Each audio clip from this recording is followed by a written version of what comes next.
Good morning student. बघा, आपलं जे काही 6वं चॅप्टर सुरू आहे सुपरपोजिशन ऑफ वेव्ज, तर त्याच्यामध्ये आपल्याला पुढचा जो काही टॉपिक बघायचा आहे सोनोमीटर.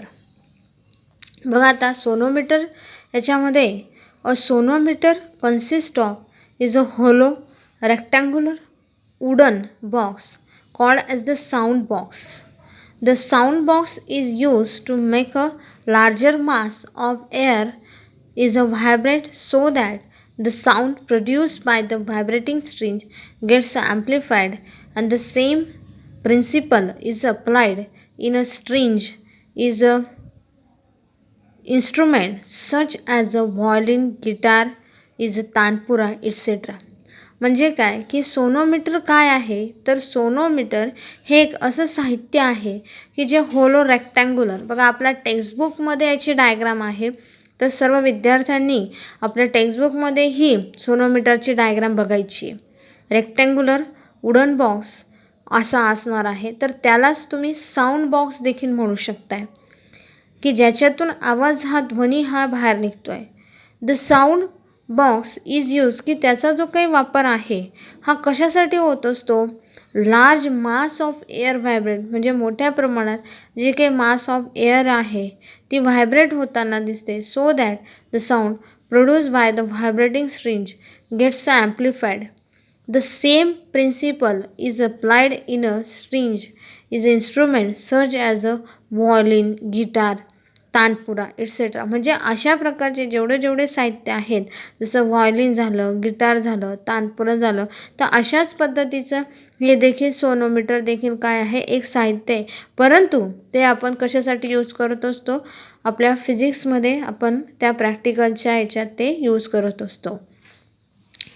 बघा, आता बीट्स काय, बीट्स म्हणजे काय की this is an interesting phenomena is a base on the principle of superposition wave. म्हणजे काय की सुपरपोजिशन ऑफ वेव्ह हा जो काही आहे त्याच्या एक प्रकारे बेस म्हणजे त्याचा पाया आहे की बीट्स याच्यावर even there is a superposition of two sound waves having a same amplitude but a slightly is a different frequencies is a travelling in the same direction.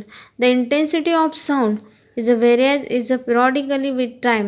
This phenomena is known as the production of beats. म्हणजे काय की एक प्रकारे दिस is an interesting, हा एक phenomena आहे की जो कशावर आधारित आहे, प्रिन्सिपल ऑफ सुपरपोजिशन ऑफ वेव्हजवर. Even there is a superposition of two sound wave, म्हणजे जर दोन अशा साऊंड वेव्ज असतील की हॅविंग त्यांचे सेम ॲम्प्लिट्यूड असेल, म्हणजे सारखे ॲम्प्लिट्यूड असेल, परंतु स्लाइटली डिफरंट फ्रिक्वेन्सीज असते, travelling in the same direction.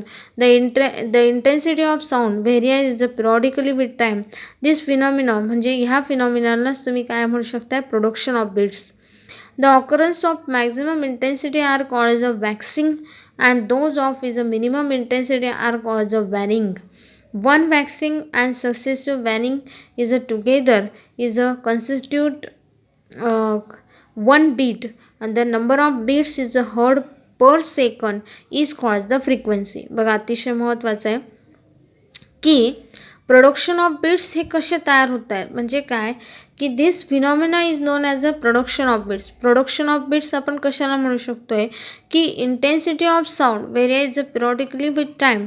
तर ह्या फिनॉमिनाला त्यांनी काय म्हणलं, प्रोडक्शन ऑफ बीट्स. म्हणजे काय की ज्या ठिकाणी मॅक्झिमम इंटेन्सिटी आर कॉल्ड की जिथे जास्तीत जास्त इंटेन्सिटी ही असते, तर त्या ठिकाणी वॅक्सिंग हे होत असतं. दोज ऑफ मिनिमम इंटेन्सिटी, कमीत कमी इंटेन्सिटी असेल तर त्याला काय म्हटलं जात असतं, वॅनिंग म्हटलं जातं. One waxing and successive waning is a together is a constitute is a one bit.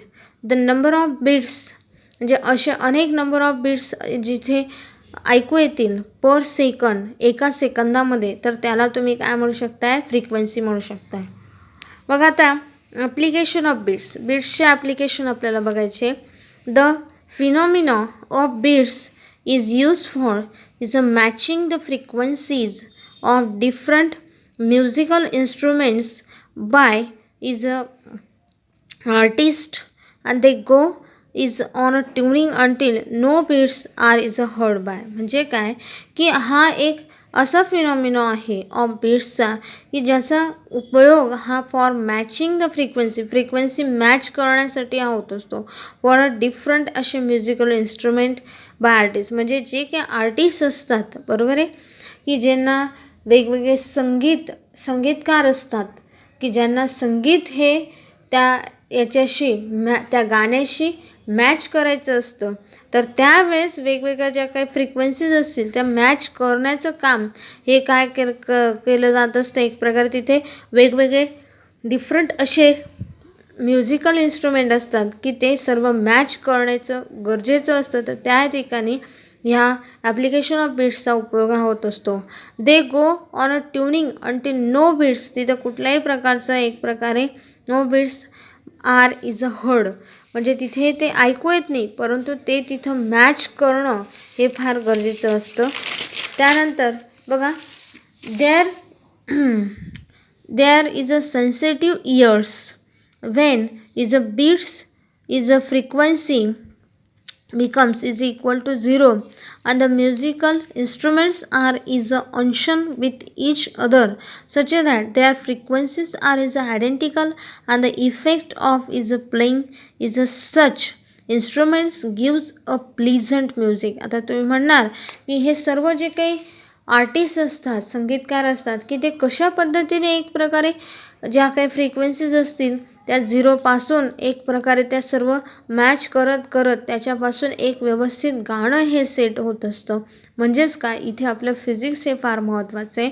म्हणजे द म्युझिकल इन्स्ट्रुमेंट म्हणजे आता म्युझिकल इन्स्ट्रुमेंट कुठले कुठले आपण आत्ताच बघितलं की व्हायोलिन आहे, गिटार आहे, तर are in Anshan with each other. Anshan म्हणजे काय की एक प्रकारे त्यांना मॅच करणं ते सर्व frequencies there frequencies are identical and the effect of playing such a instrument, म्हणजे त्या इन्स्ट्रुमेंटला अशा पद्धतीने तिथे इफेक्ट हा दिला जातो की त्यापासून एक चांगल्या प्रकारचं प्लीझंट असं म्युझिक, म्हणजे आपल्याला कानाला जे काही ऐकायला अतिशय गोडवा निर्माण होणारं जे काही म्युझिक आहे ते तिथं तयार होईल.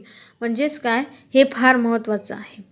तर द स्पीड, त्यानंतर दुसरं काय असणार आहे, the speed of an airplane can be is a determined by using is a Doppler radar. बघा आता तुम्ही म्हणणार की इथे याचा काय संबंध. The speed of an airplane, जे काही एअरप्लेन असतात तर त्या एअरप्लेनचा जो काही एक प्रकारे डिटरमाइन करण्यासाठी त्या जे काही आहे ते डॉप्लर रडारचा तिथे वापर होत असतो. तर त्या ठिकाणी देखील बीट्सचा वापर होत असतो. If either a source of sound or a listener or both is a moving with respect to air, the listener is a detect a sound whose frequency is different from the frequencies of sound source and this is a Doppler effect. मग आता Doppler effect आपण कशा पद्धतीने म्हणू शकतोय, तर Doppler effect म्हणजेच काय की या ठिकाणी ज्या वेळेस तिथं एक प्रकारे ऐकणारा लिसनर म्हणजे काय की जो ऐकणारा आहे moving with respect to air, the listener is a detect, म्हणजे लिसनर म्हणजे काय जो काही ऐकणारा असेल तो एक प्रकारे फाइंड आउट करतो. डिटेक्ट म्हणजे काय फाइंड आउट करणे, शोधणे. तो साऊंड की ज्याची frequency is a different from the frequency of sound source and this is a Doppler effect. त्यालाच तुम्ही काय म्हणू शकताय, डॉपलर इफेक्ट म्हणू शकताय. अशा पद्धतीने आपण हे जे काही 6वं चॅप्टर आहे ते आपण अभ्यासलेलं आहे, त्याचा स्टडी केलेला आहे व्यवस्थित. याच्यातले जेवढे महत्त्वाचे पॉईंट होते ते आपण घेतलेले आहेत. परंतु आता तुम्ही म्हणणार की ह्याचे जे काही पुढचे पॉईंट आहेत ते ह्या वर्षाच्या रिड्यूस सिलेबसनुसार आपण ते घेणार नाही आहेत, त्याचा तुम्ही देखील स्टडी करण्याची आवश्यकता नाही आहे. जेवढे टॉपिक ह्या 6व्या चॅप्टरमध्ये घेतलेला आहे ते व्यवस्थित आपल्या याच्यामध्ये फिजिक्सच्या नोटबुकमध्ये राईट डाऊन करायचे आणि त्यानंतर ते लर्न करायचे. आपले जेव्हा एक्झाम होईल तर त्या पद्धतीने तुम्हाला ते व्यवस्थित लिहिता येतील, त्याच्यातूनच तुम्हाला स्टडी करता येईल हे लक्षात घ्या. ह्या व्हिडिओच्या खाली तुम्हाला मी जी काही ह्या नोट्सचे जे काही फोटो असतील ते मी एक प्रकारे टाकणार आहे नेहमीप्रमाणे. तर सर्व विद्यार्थ्यांनी वेळच्या वेळी आपल्या रेग्युलर ज्या काही नोट्स असतील त्या व्यवस्थित आपल्या फिजिक्सच्या नोटबुकमध्ये लिहायच्या आहेत. तर आणि जेवढे जेवढे टॉपिक महत्त्वाचे आहेत ह्या चॅप्टरमधले, जसे ओपन ट्यूब झाले, क्लोज ट्यूब झाला, पाईप, तर हे सर्व व्यवस्थित लर्न करायचे, लक्षात असू द्या. नमस्कार.